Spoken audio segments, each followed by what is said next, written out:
Last episode, Metal Greymon grew a railgun on his arm, becoming Metal Gearmon.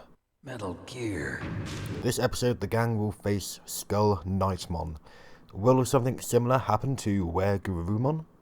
The gang, well, half the gang, the half in the digital world, they walk through what I guess are WereGarurumon's insides, which is kind of disgusting, really. They are on their way to find the Dark Tower, and no, I don't mean the Stephen King book. Calamarimon and the multiple Agumon are still wreaking havoc in the digital world as the other half of the gang attempt to stop them. SkullKnightmon is attempting to fill Angimon's egg with darkness. And that is not a euphemism. We also see lots of eyes appear around the room.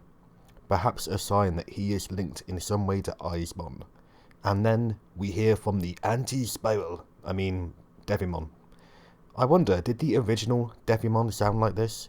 I've only ever heard the dubbed version. Let's have a look. No,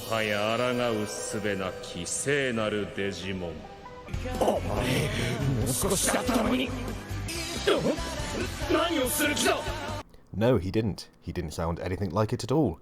So I do wonder if this Devimon is actually some kind of reference or homage to the anti-spiral from Tengen Toppa Gurren Lagann. Maybe. Anyways, moving on. The gang start the fight with SkullKnightmon, and we find out that Calamarimon is transferring data from the network into the digital world to Devimon's tower. SkullKnightmon kicks Greymon and Garurumon's respective arses, so they each digivolve and they take the fight to the next level. However, when SkullKnightmon is overpowered, Devimon sends him power from a crystal that he has that allows him to digivolve into DarkKnightmon. What an interesting looking crystal. I wonder if that will be an important plot point later.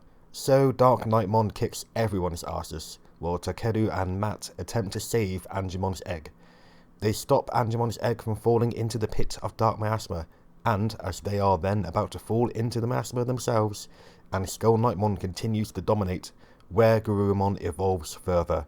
Not digivolves per se, but he grows wings that allows him to move super fast, and he saves Matt and Takeru. He then uses his new wings as blades, and a kind of boomerang thing, and even as lasers to fight on par with DarkKnightmon.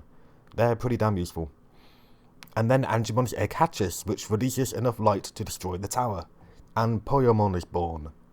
It seems like DarkKnightmon has been defeated, and Devimon descends to join the fight. It is then that he calls the Holy Digimon his old friend, which is very interesting, and that he shall make them all fall to darkness. And that's it. End of the episode. Is it finally time for the season finale, the battle with Devimon? Well then, let's have a look at the next episode preview. Yes it is. Finally. We also... voice crack. We also get a sneak peek at Devimon's next evolution, which is 100% Neo Devimon, which I predicted it would be in one of my earlier episodes. I'm glad it is, as Neo Devimon is really, really cool, and it's going to be nice to see him animated as the main villain. Okay, review time. The only thing really that detracts from this episode is the subplot in the network with Calamarimon and the Agumon. I feel like it's not needed. The other Digidestined could be fighting alongside Taichi and Yamato in the digital world instead, fighting Devimon, you know, more like the original Digimon Adventure series. So, what would I give this? It was actually a really good episode. The fight with SkullKnightmon was cool, WereGarurumon's wings were cool, although they were kind of like Metal Greymon's railgun in that it was kind of just filler to prolong the season finale even more. So it kind of gets a plus and a minus for that. I'm going to give it a grade B, because it was good. It was definitely on par with the other episodes that I've graded a B, for damn sure. Have I graded an episode an A yet?